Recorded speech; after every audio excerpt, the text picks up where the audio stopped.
अमरीकी बहरिया अपने ही बिछाए हुए जाल में खुद फंस गई। एक अहम अमरीकी कमांडर ऐसा गायब हुआ जिसकी लाश भी नहीं मिल सकी। ये अहम अमरीकी कमांडर कौन है? ये कैसे लापता हुआ? इस सारी सूरत-ए-हाल से जुड़ी कहानी जानने के लिए अज़हर अली खान से बात करते हैं। अज़हर भाई, एक अहम खबर और एक अहम कमांडर और एक अहम वाक़या कुछ दिन पहले पेश आया। एक हेलीकॉप्टर गिरा बहीरा अरब में, उसमें एक अहम अमरीकी कमांडर मौजूद था।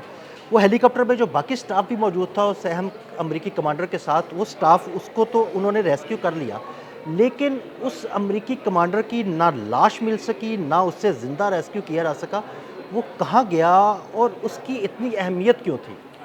अदील भाई, ये ना एक सादा सी खबर लग रही थी। कुछ दिन पहले मैंने और आपने भी रिपोर्ट की थी, उसके बाद मैंने भी इस पे व्लॉग किया था।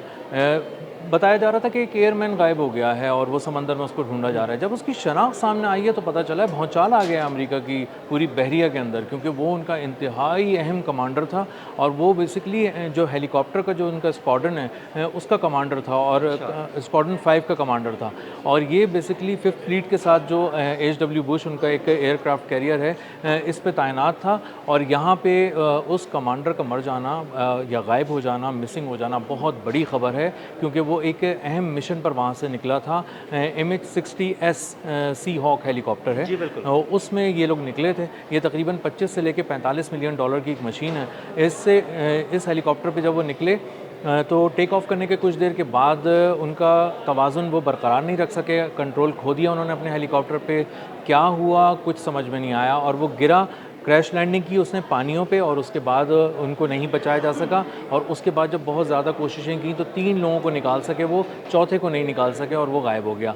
अब जो 3 लोगों को निकाला गया उनसे पूछा गया कि ये क्या हुआ था तुम्हारे साथ, तो वो कुछ भी नहीं बता सके। उन्होंने कहा कि अचानक हमारा कंट्रोल खो दिया हमने।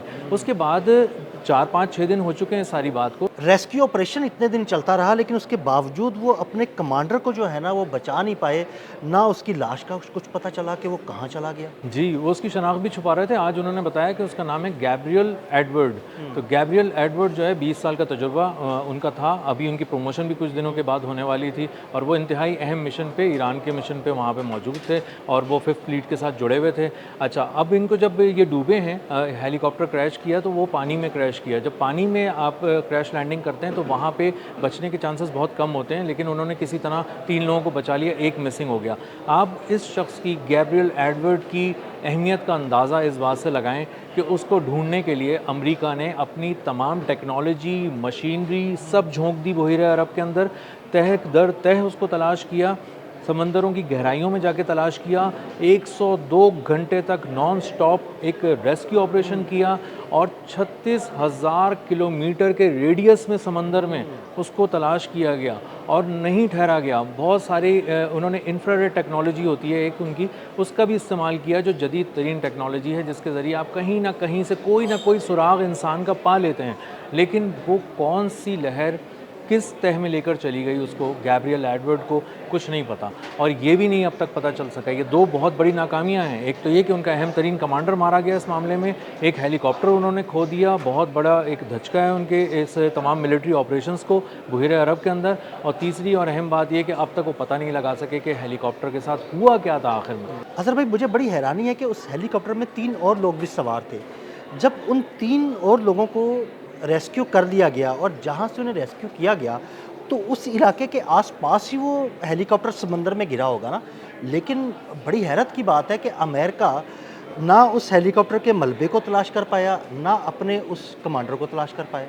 अच्छा, उसकी जस्टिफिकेशन ये दे रहे हैं दिल भाई कि ना जो समंदर की लहरें हैं वो मुख्तलिफ़ तहों में होती हैं। अब जब कोई चीज़ जहाँ गिरती है समंदर में वो वहाँ से कभी नहीं मिलती, चाहे वह अंगूठी हो, घड़ी हो, चश्मा हो, पेन हो, जो भी चीज़ गिरेगी वो उसको तीसरे दर्जे की कोई लहर निकाल के कहीं और ले जाएगी। तो उन्होंने ये एक जवाब पेश किया है कि जो हमारा इंसान, जो हमारा कमांडर उस पानी के अंदर गया, उसको कौन सी लहर, जो उसकी नीचे की कोई लहर थी, वो कहाँ खींच कर कहाँ ले गई कुछ पता नहीं। लेकिन फौरी तौर पे शुरू किया जाने वाला एक बहुत बड़ा ऑपरेशन जो 36,000 किलोमीटर के रेडियस में किया जा रहा हो और जिसमें जदीद तरीन टेक्नोलॉजी भी इस्तेमाल की जा रही हो, तैयारों से, हेलीकॉप्टर से उसको सुना जा रहा हो, तमाम लहरों की आवाज़ों को, समंदर के अंदर की आवाज़ों को, और उसके बावजूद भी किसी तरह का सुराग नहीं मिल रहा। तो ये एक बहुत बड़ी नाकामी है, नाकामी बहुत बड़ी नाकामी है और सवालिया निशान है उस टेक्नोलॉजी पे जो अमेरिका को सुपर पावर बनाने का दावा कर रही है और कह रही है कि हमारी हुक्मरानी फ़िज़ाओं में है, समंदरों में है, ज़मीनों पर है। तो वो ज़मीन पर भी नाकाम होता हमें नज़र आया है, वो हमें फ़िज़ाओं में भी नाकाम होता नज़र आया है, और अब समंदर में ये कितनी बड़ी नाकामी है कि वो अपने अहम तरीन कमांडर को, जिसकी 20 साल की सर्विस हो गई थी, जिसकी प्रमोशन ड्यू थी और होने वाली थी, और यकीनन उसके पास कई अहम राज भी मौजूद होंगे क्योंकि वो अमेरिकी बहरिया का एक अहम कमांडर था। जी ऐसे ही है, और वो कमांडर भी था उन तमाम ऑपरेशंस का जो एयरक्राफ्ट कैरियर से, हेलीकॉप्टर से जुड़े हुए थे, और हेलीकॉप्टर्स की जितनी रेंज थी, जितने पायलट्स थे, वो उसके अंडर में काम कर रहे थे और उसको रिपोर्ट कर रहे थे। तो ये एक आम पायलट नहीं था, ये एक कीमती पायलट नहीं था, ये कीमती तरीन प्रो किस्म का पायलट था जिसका 20 साल का तजुर्बा था, जो हेलीकॉप्टर्स को संभाल सकता था, जो कमांडर था इन सब का। मतलब जो ना सिर्फ पायलट था बल्कि तमाम ऑपरेशंस की निगरानी भी वही किया करता था, और फिफ्थ फ्लीट से जुड़ा हुआ था। फिफ्थ फ्लीट बहुत ही इंपॉर्टेंट है। बहरीन में इसका हेडक्वार्टर्स है। ईरान उसको मुसलसल निशाना बनाता है, निशाना बनाया जी, ईरान ने आज भी उसको निशाना बनाया है। और वहाँ से जो फिफ्थ फ्लीट एक बार फिर नाकाम हुआ है तलाश में भी, ये भी मैं आपको बताऊं, क्योंकि पहले भी ये गए थे, एक दो तैयारे जो गायब हुए थे उनकी तलाश के लिए गए थे। MQ-4C ट्राइटॉन एक ड्रोन था $240 मिलियन का, उसको भी तलाश नहीं कर पाए। 2 हेलीकॉप्टर गए थे और वो वापस आ गए।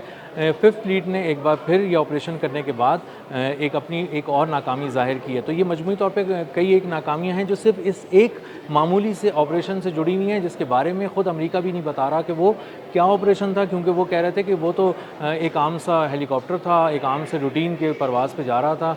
लेकिन जो कागज़ हैं, जो बहुत सारे डॉक्यूमेंट्स हैं, जो बहुत सारी चीज़ें हैं, जो वॉर जोन है, जो कॉम्बैट सिचुएशन चल रही है, आजकल के जो हालात हैं, टेंशन्स हैं ईरान के साथ, उन सब के तनाजुर में आप इसको बहुत अच्छी तरह ट्रांसलेट कर सकते हैं कि वो हेलीकॉप्टर MH-60S सीहॉक बिला वजह नहीं उड़ा था। उसने किसी मकसद के लिए उड़ा था, वो किसी मुहिम पर था, और उसके बाद वो गिर कर तबाह हो गया। कहाँ गया कुछ नहीं पता, और उनका कमांडर भी गायब हो गया। तो अज़हर भाई, क्या समझें कि आबना हुर्मुज़ और बहिरा अरब के पानियों में आने के बाद अमरीकी बहरिया की नाकामियाँ और इस तरह के हादसा बढ़ते नहीं जा रहे? बस ये आप समझ लें कि ये ना मौत का एक परवाना है जिस पर आप दस्तखत करके अपनी डिप्लॉयमेंट करा के इस तरफ आते हैं।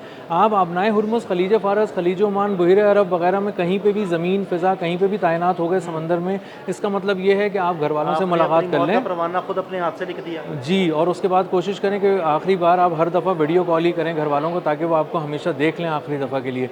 और यही हो रहा है, ये एक मजाक की बात नहीं है। सच्चाई ये है कि उनका 52,000 फुट की बुलंदी पर उड़ने वाला ड्रोन गायब हो जाता है, उनके शिप्स जो हैं उनके सिग्नल्स जैम हो जाते हैं, वो नेविगेशन भूल जाते हैं, वो रास्ते भूल जाते हैं, वो समंदरों में अंधे हो जाते हैं। कोई हेलीकॉप्टर जाता है, वो अपना तवाज़ुन खो बैठता है। KC-135 जो इनका टैंकर है रिफ्यूलिंग, वो जाता है, वो अचानक जैमिंग के अंदर आ जाता है। तो एक जादुई जाल जो उन्होंने फ़िज़ा में बिछाया हुआ है ईरान ने, उसका शिकार बार बार इंसान भी हो रहे हैं, उनकी मशीनरी भी हो रही है, उनकी तमाम जो अस्करी ताकत है वो भी हो रही है। और ये एक ऐसा मुनज़्ज़म किस्म का जाल है जिससे अमेरिका अपनी तमाम तर टेक्नोलॉजी और जिद्दत के बावजूद भी, आदिल भाई, बाहर निकलता हुआ नज़र नहीं आ रहा। आज भी वो अमेरिका वहीं खड़ा है जहाँ 4 महीने पहले खड़ा था। आज भी उसके तैयारों को, उसके जंगी जहाज़ों को, बहरी जंगी जहाज़ों को और उसके फ़ौजियों को वही ख़तरा है मौत का, तबाह हो जाने का, कंट्रोल खो देने का, और किसी तरह की जैमिंग का, जो 4 महीने पहले हम सुन रहे थे और बार बार रिपोर्ट कर रहे थे। आज भी हमने देखा है कि आज भी एक हेलीकॉप्टर तबाह हुआ है, लेकिन उसके बारे में कोई कॉन्फिडेंट होकर 2 जुमले नहीं कह सकता कि ये क्यों तबाह हुआ है। आज तक एक हेलीकॉप्टर तबाह होने के बाद, इतनी बड़ी इंक्वायरी होने के बाद, आज तक ये सामने नहीं आ सका कि वो कमांडर कहाँ गया, वो हेलीकॉप्टर कैसे तबाह हुआ, ये सब कुछ कैसे हुआ, और वो हेलीकॉप्टर कहाँ जाने के लिए उड़ा था। बहुत शुक्रिया अज़हर भाई। अज़हर भाई ने बड़ी तफसील के साथ इस अमरीकी कमांडर के बारे में आपको बताया। अदील अहमद और अज़हर अली खान को इजाज़त दीजिएगा। अल्लाह हाफ़िज़।